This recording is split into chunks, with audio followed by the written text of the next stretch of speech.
Once upon a time, in the heart of Jamaica, there was a small village surrounded by thick, dark woods. The villagers lived in peace, but they all knew one thing for sure: never, ever go into the woods after sunset. The elders would whisper tales of Duppy's restless spirits that haunted the forest, waiting to snatch anyone who dared enter their domain at night. But Anansi, the cunning spider, was not one to be frightened by old tales. He had tricked so many people in his life that he believed there was nothing in this world or the next that could scare him. So when he heard the villagers talking about the Duppies in the woods, Anansi just laughed. "Duppy, ha! Duppy can't do me nothing," he boasted. "Me go into the woods anytime me feel like it, and nothing going to happen to me."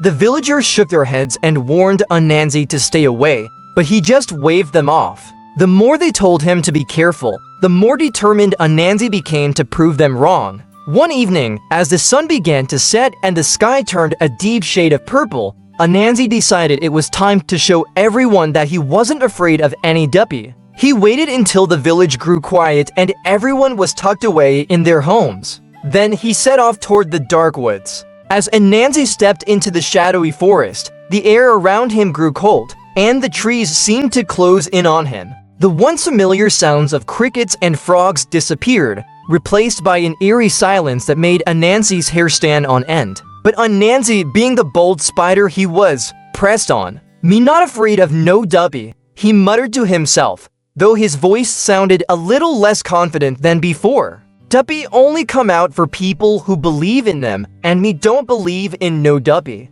But as Anansi ventured deeper into the woods, he began to notice strange things. The wind started to whisper through the trees, and it sounded almost like voices, faint, ghostly voices that seemed to be calling his name. Anansi, Anansi, Anansi stopped in his tracks, his heart skipping a beat. He looked around, but there was no one there, just the dark, twisted trees and the thick fog that was beginning to swirl around his legs. Who's there?" Anansi called out, his voice trembling. But there was no answer. Only the whispering wind that grew louder and louder until it seemed to be coming from all directions at once. Anansi, Anansi, Anansi tried to shake off the fear that was creeping up his spine. "This is just the wind," he told himself. "Just the wind playing tricks on me." But deep down, Anansi knew that something wasn't right. The air felt thick and heavy, and the darkness seemed to press in on him from all sides. He was starting to think that maybe, just maybe, the villagers were right about the Duppies after all.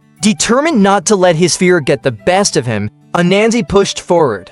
But the further he went, the more the forest seemed to change. The trees twisted into unnatural shapes, their branches reaching out like bony fingers. The ground beneath his feet became soft and squishy, as if he were walking on a bed of rotting leaves. And then, out of the corner of his eye, Anansi saw something move, a shadowy figure flitting between the trees. He spun around, but it was gone before he could get a good look. "Who's there?" Anansi shouted, trying to sound brave. But again, there was no answer, just the rustling of leaves and the whispering wind. Anansi, Anansi, Anansi's heart pounded in his chest as he continued through the woods. The shadows grew longer and darker, and the air grew colder with each step. He could feel the presence of something or someone watching him, following him, but whenever he turned around, there was nothing there. Finally, Anansi couldn't take it anymore. He decided it was time to leave the woods and head back to the safety of the village. But when he turned to retrace his steps, he realized with horror that the path he had taken was gone. The trees had shifted, closing in around him, and the fog had thickened to the point where he could barely see his own hands in front of him. Panic set in as Anansi realized he was lost in the middle of the dark woods, with the Duppies closing in on him. "Me need to get out of here," Anansi cried, his voice shaking. He started to run, but the forest seemed to twist and turn, leading him in circles. No matter which way he went, he couldn't find his way out. And then out of the mist, a figure appeared. It was tall and thin, with long, flowing hair and hollow eyes that glowed with an eerie light. Its skin was pale as moonlight, and it moved with a slow, deliberate grace, as if it were floating above the ground. Anansi froze in his tracks, his heart racing as the figure drew closer. Who are you?" he stammered. The figure didn't answer, but instead, it raised a bony finger and pointed directly at Anansi. "You shouldn't have come here, Anansi," it whispered, its voice like the rustling of dead leaves. "You shouldn't have entered the woods at night." Anansi tried to speak, but his mouth had gone dry. He wanted to run, but his legs felt like they were made of lead. All he could do was stand there, trembling as the figure moved closer and closer. "You think you can trick everyone, Anansi," the figure continued, its voice growing louder and more menacing. "But you can't trick the spirits of the forest. We know who you really are." Anansi's eyes widened in terror as the figure's face twisted into a grotesque grin.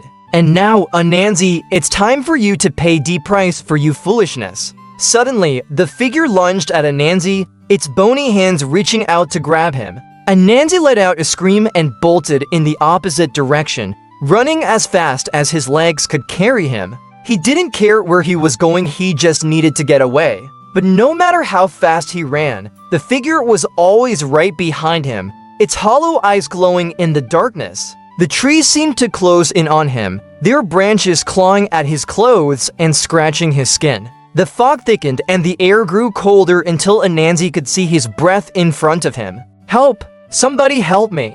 Anansi screamed, but his voice was swallowed up by the darkness. Just when Anansi thought he couldn't run any further, he stumbled into a small clearing. In the center of the clearing stood an old, abandoned house, its windows shattered and its walls covered in moss. It looked like it hadn't been lived in for years, but at that moment, Anansi didn't care, he just needed to hide. Without thinking, Anansi ran inside the house and slammed the door behind him. He leaned against the door, gasping for breath, his heart pounding in his chest. But as he stood there, trying to catch his breath, he heard something that made his blood run cold. It was the sound of footsteps, slow, deliberate footsteps coming from upstairs. Anansi's eyes darted around the dark, musty room.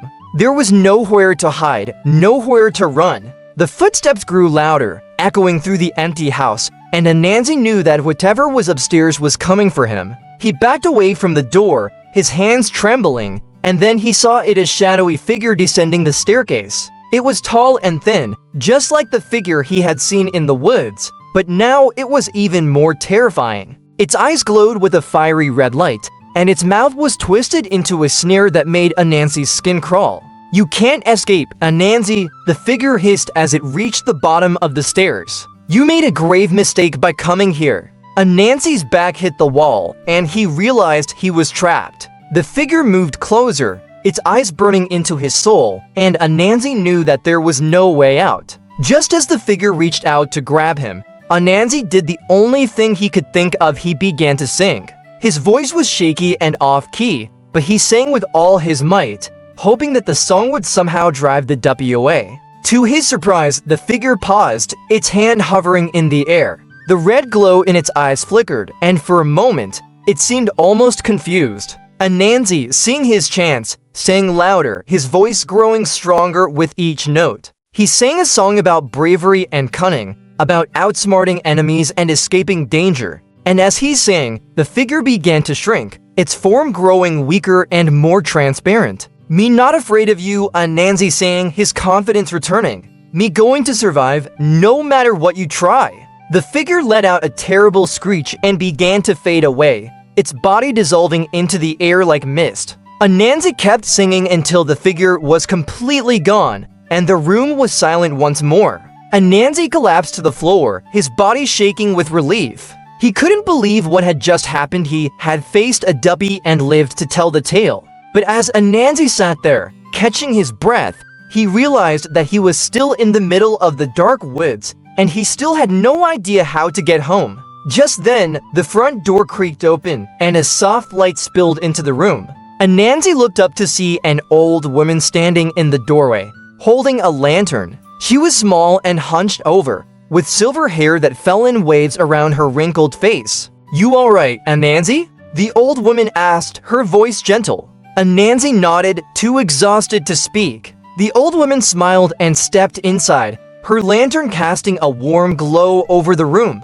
"Come," she said, extending a hand to Anansi. "Me going to take you home." Anansi hesitated for a moment, but then he reached out and took the old woman's hand. As soon as he did, he felt a sense of calm wash over him, and the fear that had gripped him for so long began to fade. The old woman led Anansi out of the house and through the woods, her lantern lighting the way. The trees no longer seemed menacing, and the fog had lifted, revealing a clear path back to the village. As they walked, Anansi couldn't help but ask, "Who are you, Granny? And how you know me name?" The old woman chuckled softly. "Me know plenty things, Anansi, more than you can imagine. But don't worry about that now. Just know that you're safe." Anansi smiled, grateful for the old woman's help. By the time they reached the edge of the woods, the sun was starting to rise, casting a warm golden light over the village. "Here you are, Anansi," the old woman said, releasing his hand. "You better get some rest." Anansi nodded, but as he turned to thank the old woman, she was gone, vanished into thin air, as if she had never been there at all. Anansi stood there for a moment, staring at the spot where the old woman had been. Then, with a shake of his head, he hurried back to his house, eager to put the night's events behind him. From that day on, Anansi never again boasted about not being afraid of Duppies. In fact, he made sure to stay far away from the dark woods, especially after sunset. And whenever he heard the villagers telling stories about the Duppies in the forest, he would nod along and shiver, knowing all too well that the tales were true. But deep down, Anansi couldn't help but wonder who was that old woman, and why had she helped him? Was she a Duppy herself, or something else entirely? Anansi never found out, and the mystery only added to the chill that ran down his spine whenever he thought about that night. And so, the story of Anansi and the Duppy in the dark woods became one of the most chilling tales in all of Jamaica, passed down from generation to generation, keeping children and adults alike on the edge of their seats.